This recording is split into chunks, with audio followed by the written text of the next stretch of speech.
লিখিত আবেদন জানানোর পরে আমরা দেখতে পাচ্ছি যে সেখানে কালক্ষেপণ হচ্ছে, আমাদেরকে অ্যাভয়েড করে চলার একটা চেষ্টা তারা করে যাচ্ছে। যারই ফলশ্রুতিতে নিয়মের মধ্য দিয়ে একটি সময় পার করার পরে যে অভিযোগগুলো তাদেরকে জানিয়েছি সেই অভিযোগগুলো আপনাদেরকে জানানোর প্রয়োজন বোধ করছি, যারই ফলশ্রুতিতে আজকে আমরা এই সংবাদ নষ্ট করছি। এক, ভোটারকে নির্দিষ্ট প্যানেলের পক্ষে ভোট দেয়া ব্যালট পেপার সরবরাহ এবং ভোটার উপস্থিত হবার আগেই ভোটার তালিকায় উপস্থিতির স্বাক্ষর দিয়ে দেয়া সহ নানাবিধ জালিয়াতির সংবাদ নির্বাচন চলাকালীন সময়ে গণমাধ্যমে প্রকাশিত হয়েছে। বিভিন্ন কেন্দ্রে ভোটার উপস্থিতি ও ভোট প্রদানের হার অসামঞ্জস্যতা পরিলক্ষিত হওয়ায় বাংলাদেশ জাতীয়তাবাদী ছাত্রদল সমর্থিত প্যানেলের প্রার্থীরা সহ অধিকাংশ প্যানেল এবং একাধিক স্বতন্ত্র প্রার্থী ইতিমধ্যেই ভোটার উপস্থিতির তালিকা এবং ভোট কেন্দ্রের সিসিটিভি ফুটেজ চেয়ে ঢাকা বিশ্ববিদ্যালয় প্রশাসন বরাবর আবেদন করেছেন, কিন্তু ঢাবি প্রশাসন সে বিষয়ে বারবার আশ্বাস দিলেও কার্যকর কোনো পদক্ষেপ গ্রহণ না করে কালক্ষেপণ করে চলেছেন। 2, 2019 সালের সর্বশেষ ডাকসু হল সংসদ নির্বাচনে ব্যালট পেপারে ক্রমিক নং না থাকায় ছাত্রলীগ নীরবে ভোট কারচুপির সুযোগ তৈরি করতে পেরেছিল, কিন্তু দুঃখজনকভাবে এবারের নির্বাচনে ব্যবহৃত ব্যালট পেপারেও কোনো ক্রমিক নম্বর ছিল না। এছাড়াও ছাপানো ব্যালট পেপারের সংখ্যা, ভোট কেন্দ্রে সরবরাহকৃত, ব্যবহৃত এবং বাতিল হওয়া ব্যালট পেপারের সংখ্যা এবং ভোট গ্রহণ শেষে ফেরতকৃত ব্যালট পেপারের সংখ্যা এখনো পর্যন্ত কোথাও প্রকাশ করা হয়নি। এমনকি বারবার জানতে চাওয়ার পরেও এ সংক্রান্ত তথ্যাদি কেন্দ্রে দায়িত্বরত পুলিং এজেন্টদেরকে জানানো হয়নি। ফলাফল প্রকাশের পর উল্লেখিত অভিযোগগুলো নিয়মানুসারে চিফ রিটার্নিং অফিসার বরাবর দায়ের করতে গেলে তিনি এসব বিষয়ে ঢাবি প্রশাসনের সাথে যোগাযোগের পরামর্শ দেন।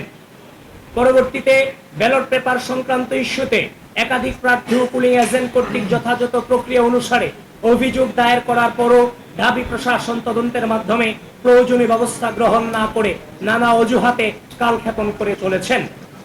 প্রিয় সাংবাদিক বন্ধুগণ, আমরা তাদেরকে যথেষ্ট সময় দিয়েছি, আমরা তাদের কাছ থেকে সময় নিয়েছি, এর প্রক্রিয়ার মধ্য দিয়ে কিন্তু সময় নিয়েই আপনাদের সামনে উপস্থিত হয়েছি।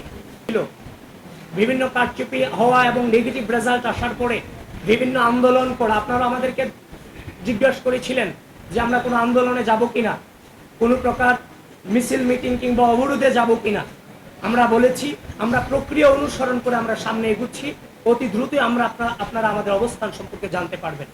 সুতরাং আমরা কিন্তু পূর্বের রাজনৈতিক সংস্কৃতি থেকে বেরিয়ে এসে ধৈর্যের পরিচয় দিয়েছি এবং একটি প্রক্রিয়া অনুসরণ করে বিশ্ববিদ্যালয় প্রশাসনের সাথে এবং আপনাদের সম্মুখে আজকে আসা সম্পূর্ণ প্রক্রিয়া অনুসরণ করে আমরা এখানে এসেছি।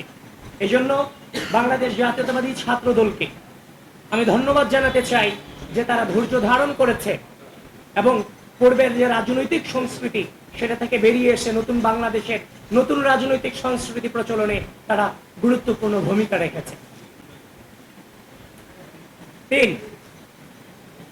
নির্বাচনে ব্যবহৃত ব্যালট পেপার কোন প্রেস থেকে ছাপানো হয়েছে সে বিষয়ে কোনো তথ্য প্রকাশ করা হয়নি। অনিরাপদ ছাপাখানা থেকে ফাঁস হওয়া নকল ব্যালটের মাধ্যমে ভোট কারচুপির অভিযোগ ইতিমধ্যেই এসেছে। উল্লেখ্য যে 7 সেপ্টেম্বর 2025 তারিখে নীলক্ষেতের গাউসুল আজম মার্কেটের একটি ছাপাখানায় ডাকসু হল সংসদ নির্বাচনের বিপুল সংখ্যক ব্যালট পেপার অরক্ষিত অবস্থায় পাওয়া যায়, যেখানে ঢাবি প্রশাসনের কোনো নজরদারি ছিল না বলে নিশ্চিত হওয়া গেছে।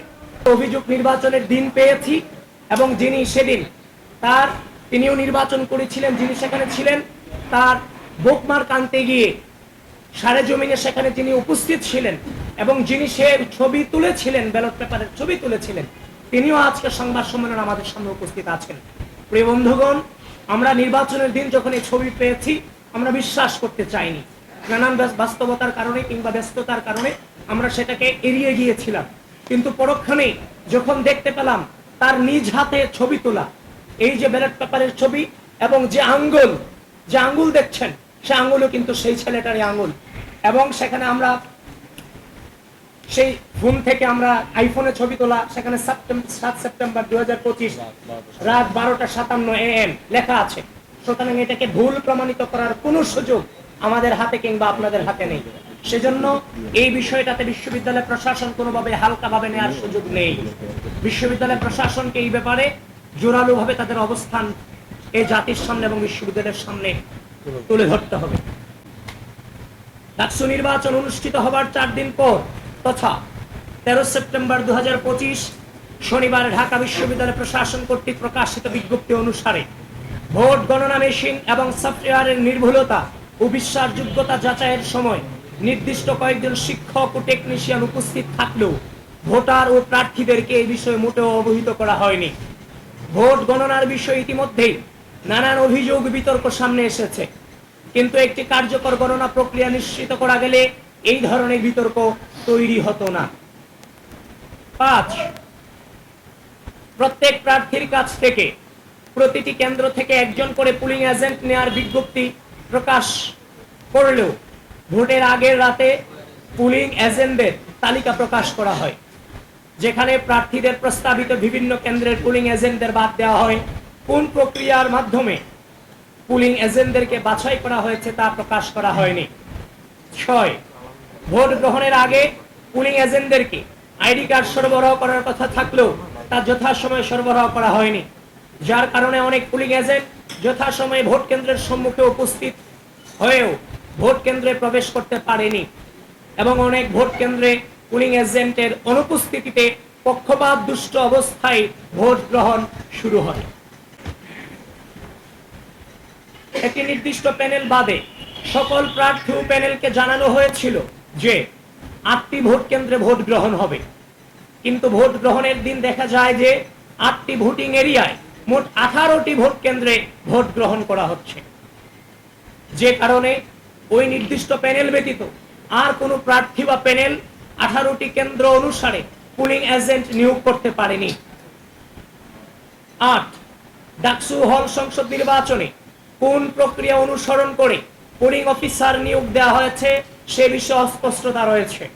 চিফ রিটার্নিং অফিসার কর্তৃক পুলিং অফিসার নিয়োগ করার কথা থাকলেও তাদেরকে ঢাকা বিশ্ববিদ্যালয় প্রশাসন কর্তৃক নিয়োগ দেওয়া হয়েছে বলে তিনি জানিয়েছেন।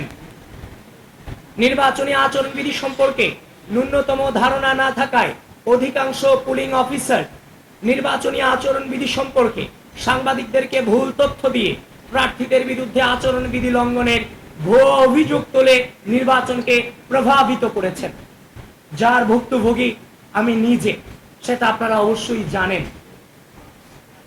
আমি যখন টিচার্স ক্লাবে সকালে যখন প্রবেশ করি, রিটার্নিং অফিসার যিনি সেখানে ছিলেন তার অনুমতিক্রমে এবং তিনি দায়িত্ব নিয়ে আমাকে সেখানে প্রবেশ করিয়েছেন এবং বিভিন্ন বুথগুলো আমাকে দেখিয়েছেন। কিন্তু দুঃখজনক হলেও কিছুক্ষণ পরেই আমি শুনতে পাই যে বিভিন্ন পত্রিকাতে ছয়লাভ হয়ে গেছে যে ছাত্র দলের মনোনীত ভিপি প্রার্থী তিনি আচরণবিধি লঙ্ঘন করে ভোট কেন্দ্রে প্রবেশ করেছেন। আপনাদের মেইন স্ট্রিম মিডিয়াগুলোকে পর্যন্ত বিভ্রান্ত করতে বাধ্য করেছে। মানে ব্যাপারটা এমন দাঁড়িয়েছে যে আগে ছাত্রলীগ ভোট কেন্দ্র দখল করত, ছাত্র দলের ভিপি প্রার্থী জোর করে ভোট কেন্দ্রে প্রবেশ করেছে, যে যেখানে আছেন আপনারা সবাই আসুন, ভোট দান করুন, ছাত্রদলকে প্রতিহত করুন। ব্যাপারটা ওরকমই ছিল একটা।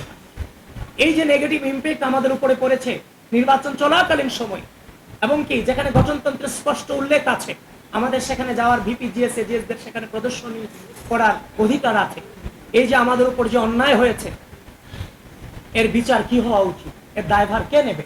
বিধি অনুসারে উপরোক্ত অনিয়ম ও অসঙ্গতি সমূহের বিষয়ে বারবার সংশ্লিষ্ট কর্তৃপক্ষকে অবগত করে সমাধানের অনুরোধ করলেও তারা কোনো কার্যকর পদক্ষেপ নেননি, বরং ইচ্ছাকৃতভাবে কালক্ষেপণ করে চলেছেন, যার ফলে ডাকসু হল সংসদ নির্বাচন 2025 ইতিহাসের পাতায় একটি নেতিবাচক প্রশ্নবিদ্ধ নির্বাচন হিসেবে ঠাঁই পাবার দিকে এগিয়ে যাচ্ছে বলে আমরা মনে করি।